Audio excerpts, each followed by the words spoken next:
That then led to additional forensic DNA sweeping of that house. I think that's a very important step in the continuation of this crazy case that is well over now 3 weeks into. For 22 long days, one question has haunted Arizona. Where is Nancy Guthrie? Now, investigators say her DNA has finally been analyzed, and the results could change everything. It may have created a situation where we may have had a conclusion to this case days or weeks ago. Flip side of that is that law enforcement may have been concerned about, just an overwhelming barrage of false flags or false leads. But instead of a clear answer, the testing exposed a new problem: mixed DNA, unexpected delays, and a timeline that still does not add up. Was this a simple crime that spiraled out of control, or is the truth buried in genetic evidence that could take weeks, even months, to untangle? In this video, we break down the breakthrough, the lab controversy, and the raid that may have hit the wrong man. The DNA shock.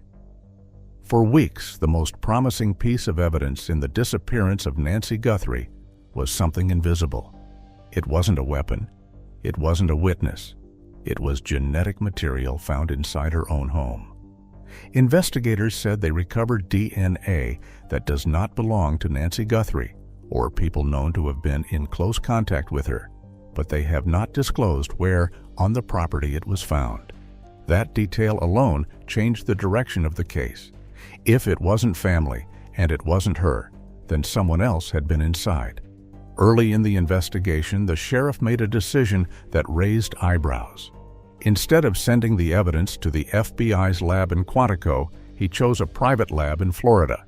He explained that this was the lab his department regularly worked with, and that keeping all evidence in one place would streamline the process. On paper, that sounds practical. Behind the scenes, however, there was tension. Reports suggested the FBI preferred to handle certain items themselves. The sheriff stood by his choice. Then came the update that shifted the mood entirely. The DNA samples were described as mixed.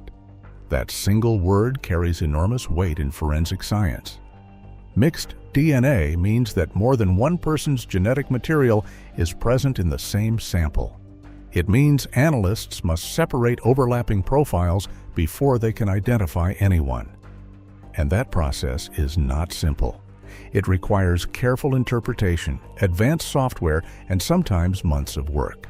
The sheriff publicly stated that some of the DNA issues could be resolved in weeks, possibly months, and in some cases, even up to a year.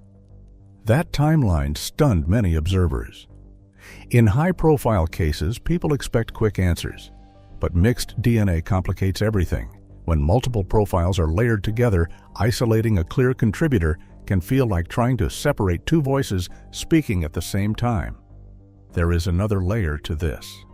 Investigators are reportedly using genetic genealogy techniques, which involve comparing unknown DNA to large databases to find possible relatives.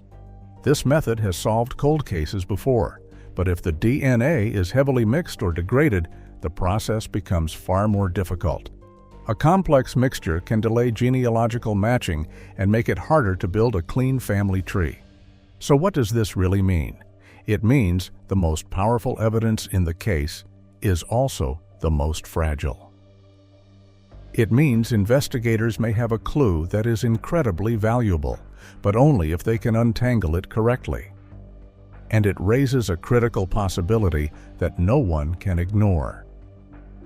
If the DNA inside the house belongs to more than one unknown person, are investigators looking at a single suspect or something far bigger?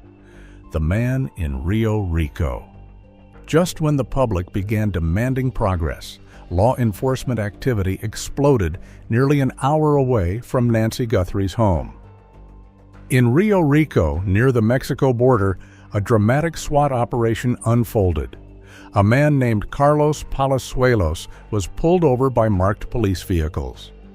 Officers approached with guns drawn. He was handcuffed, separated from his family, and placed in the back of a patrol car. For the outside world, it looked like a breakthrough. Carlos Palazuelos remained detained for 6 to 7 hours. During that time, officers questioned him extensively about his whereabouts. His home was forcibly entered under a search warrant. Doors were damaged. Family members were frightened. His phone was seized as evidence. From the scale of the operation alone, many assumed investigators had found something significant tying him to Nancy Guthrie's disappearance. But then something unexpected happened. No charges were filed. No arrest was announced. Days passed, and it became increasingly clear that Carlos was not being formally linked to the case. His attorney later stated that he was innocent and had nothing to do with Nancy's disappearance. According to the lawyer, Carlos had been detained based on information that may have included electronic data, such as cell phone pings or other location technology. Those tools can be useful, but they are not always precise. Signals can overlap. Towers can mislead. Technology can create the illusion of proximity. The search warrant itself remains sealed, meaning the public does not yet know what evidence was presented to justify such an intense operation. That secrecy has only fueled speculation.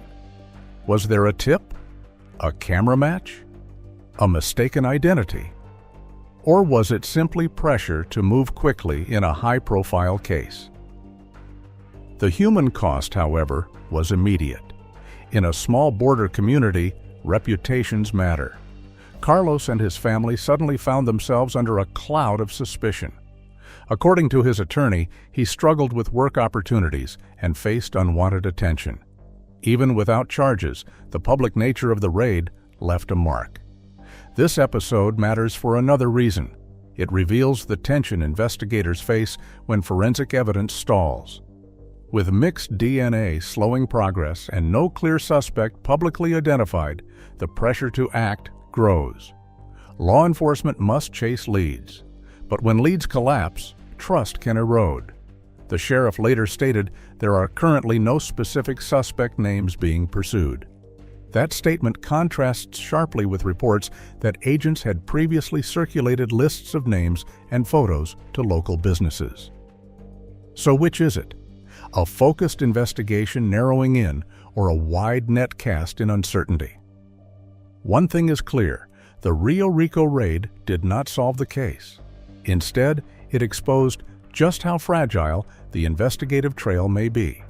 And if Carlos was not the answer, then what exactly did investigators think they were seeing in the data? The mixed DNA mystery. When the sheriff publicly confirmed that the DNA samples were mixed, it changed the tone of the investigation overnight. Until that moment, many believed the genetic evidence inside Nancy Guthrie's home would provide a direct path to a suspect. DNA is often described as the gold standard of proof. It does not lie. It does not forget. But when it is mixed, it becomes complicated. Mixed DNA means that more than one person's genetic material exists within the same sample. Instead of a clean, single profile, analysts are faced with overlapping signals. Imagine trying to separate two voices speaking at once in a noisy room. That is what forensic scientists must do in the lab. They must determine how many contributors are present and then carefully isolate each one. Originally, investigators revealed that DNA found inside Nancy's home did not belong to her and did not match anyone in her immediate circle. That detail felt like the strongest clue yet. It suggested an outsider. It suggested intrusion. It suggested progress. But once the public learned the samples were blended, certainty faded. There are several possible explanations. One is innocent transfer. DNA can travel easily. A handshake, a shared object, even secondary contact can leave traces behind. Someone who visited weeks earlier could theoretically leave material that later appears suspicious. Another possibility is that more than one unknown person entered the home. That scenario would dramatically expand the scope of the case. A third possibility is degradation. If the DNA is partial or damaged, separating profiles becomes far more difficult. The sheriff used the word snags when describing the lab's challenges. That word may sound minor, but in forensic science, it can mean weeks of extra analysis. When profiles overlap unevenly, analysts must apply statistical modeling and sometimes advanced software to determine which genetic markers belong to which contributor. If the mixture is heavy or unbalanced, the task becomes even harder. What makes this moment critical is the reported use of genetic genealogy. Instead of relying solely on traditional criminal databases, investigators are reportedly turning to genealogy databases that compare DNA to distant relatives. This method has solved cold cases before. It can identify someone who has never been arrested and whose DNA has never been officially collected. But genealogical tracing requires clarity. It works best when the sample is clean and complete. A complex mixture slows everything down. So now the case sits in a fragile place. The DNA could unlock everything, or it could continue to resist interpretation. And here's the question no one can ignore. If analysts finally separate the profiles, will they find one unknown contributor or several? The volunteer searchers. On day 22, the investigation took an unexpected turn. While forensic analysts worked inside a lab hundreds of miles away, ordinary citizens began searching the ground themselves. Volunteer search groups gathered near Nancy Guthrie's neighborhood, determined to cover terrain that law enforcement had not publicly emphasized. They moved through drainage tunnels, stepped carefully around thick cactus patches, and climbed through ravines that looked flat from a distance but dropped sharply underfoot. The Arizona heat was unforgiving. In the shade, it felt manageable. In direct sun, it became dry within minutes. The landscape around Nancy's home is not simple suburban grassland. It is rugged. It is uneven. It hides crevices and brushes that can swallow small items, or worse, from view. Volunteers described the physical toll of navigating slopes and rocky channels. Still, they kept moving. One woman became emotional while speaking about why she showed up. She said Nancy reminded her of her own mother. That statement captured what many people feel. This case does not feel distant or abstract. Nancy is not just a headline. She represents someone's parent, someone's grandmother, someone who should feel safe inside her own home. During one of the searches, volunteers located a backpack. For a moment, hope surged. But quickly, it became clear that the bag did not match the backpack seen in surveillance images connected to the case. Even so, authorities were notified. Deputies collected the item. In an investigation like this, no discovery is dismissed without examination. The possibility of unrelated items being scattered in desert areas is high, but the standard must remain careful. Interestingly, the sheriff's office released a statement cautioning against independent searches. Officials emphasized that investigations should remain professional and coordinated, warning volunteers not to interfere or trespass. Some residents supported that stance, arguing that unmanaged searches could compromise evidence. Others felt discouraged, believing that more eyes and boots on the ground could only help. Another detail raised quite a few questions. Unlike other high-profile missing person cases, there have not been widely visible large-scale grid searches with helicopters overhead every day. Law enforcement insists resources remain strong, but the public perception has been of a more focused operation rather than a sweeping dragnet. That difference has fueled speculation. Do investigators have information suggesting Nancy was not left nearby? Are they working from intelligence that has not been made public? Or is the targeted approach simply a strategy? As volunteers scanned tunnels and brush, one fact remained unavoidable. Nancy's home sits within driving distance of an international border, and if she was not left in the desert surrounding her neighborhood, then where exactly did the trail lead next? The border question. Geography has quietly shaped this investigation from the beginning. Nancy Guthrie's home is not just in southern Arizona. It sits within driving distance of the U.S.-Mexico border. Depending on traffic, the crossing can be reached in roughly an hour to an hour and a half. That proximity matters. In cases involving unknown suspects, distance can become a strategy. Crossing into Mexico from that region is not complicated. Entering Mexico by vehicle or on foot does not require the same level of screening as returning to the United States. In practical terms, someone determined to create separation from a crime scene could gain immediate physical distance simply by driving south. That possibility forces investigators to think beyond state lines.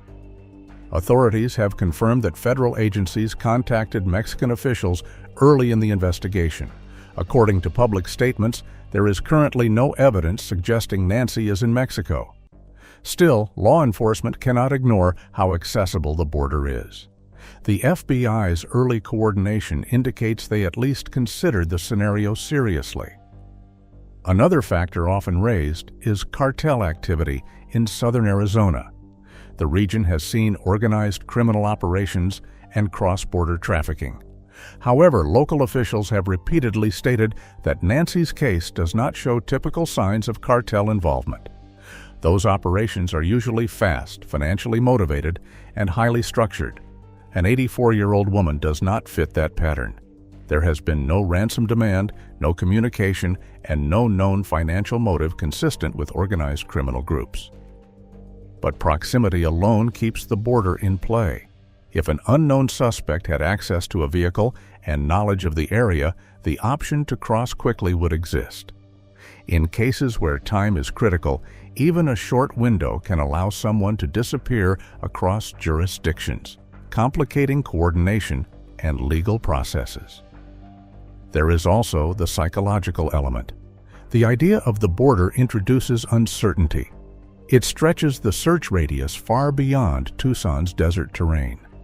It turns a local disappearance into an international concern, and in doing so, it forces investigators to divide their attention between ground searches, forensic testing, and cross-border cooperation. At the same time, officials have publicly stated that they have no confirmed suspect names. That detail becomes more significant when considering the border question. If investigators do not have a clear suspect, how do they evaluate the likelihood of an international flight? For now, the border remains a possibility, not a confirmed direction. It is one more variable in a case already complicated by mixed DNA and shifting leads. But here is the unsettling thought. If the person responsible knew how close Nancy's home was to that crossing, was geography part of the plan from the very beginning? What the DNA may reveal. At the center of this entire investigation sits one fragile thread: the DNA. It is the most powerful tool law enforcement has right now. It is also the most unpredictable. Once the Florida lab finishes separating the mixed samples, the results could reshape everything. There are several possible outcomes. The first is the most straightforward. The DNA could match someone already in a criminal database. If that happens, investigators would have a name, a history, and likely a clear next step. That kind of breakthrough can shift a case overnight from uncertainty to focused action. The second possibility is more modern and far-reaching. Through genetic genealogy, analysts could identify relatives of the unknown contributor. Even if the person responsible has never been arrested, distant cousins or family members in public databases could provide a roadmap. Investigators could then build a family tree, narrow down candidates, and quietly zero in on a suspect. This method has solved cases that sat cold for decades. It is slow, but when it works, it is powerful. But there is a third possibility, and it may be the most frustrating. The DNA could turn out to be unrelated. Mixed samples can sometimes include material from innocent visitors, service workers, or even secondary transfer through shared objects. If the profiles are too partial or too degraded, analysts may never reach a conclusive identification. In that scenario, the case would lose its strongest forensic lead. The sheriff's comment that results could take months or even up to a year suggests complexity. Laboratories do not usually mention year-long timelines unless they anticipate significant technical hurdles. Separating overlapping genetic markers requires precision. A single misinterpretation could falsely implicate someone or send the investigation in the wrong direction. Meanwhile, public attention fades with time. Media coverage slows. Resources can fluctuate. Officials insist that hundreds of personnel remain dedicated to the case, but every unresolved week increases pressure. DNA is not just evidence. It is momentum, and momentum matters. There is also the question of how many contributors are actually present in the mixture. If analysts determine there is only one unknown profile, the case narrows. If there are multiple unknown contributors, the implications expand dramatically. That difference could mean the gap between a single suspect and something more complex. Right now, everything hinges on a lab bench in Florida. Tubes, swabs, and digital sequences are being examined under controlled conditions. Somewhere within that data lies either clarity or deeper confusion. And when those results finally come back, they will answer one critical question. Does the DNA point directly to the person responsible, or will it open a door investigators never expected to walk through? Another layer investigators will be watching closely is the statistical weight of any eventual match. Even when a profile appears to align with a potential individual, analysts must calculate the probability of coincidence across populations. Those likelihood ratios can determine whether a result becomes courtroom-relevant evidence or remains an investigative lead. A partial alignment may guide surveillance or interviews, but without strong statistical backing, it cannot stand alone as proof. That distinction often separates promising direction from prosecutable certainty. There is also the procedural reality that any actionable finding must be independently confirmed through follow-up collection. If a person of interest is identified, investigators would need a legally obtained reference sample to verify the comparison. That secondary step introduces legal timelines, warrant considerations, and chain of custody safeguards. So, what do you think?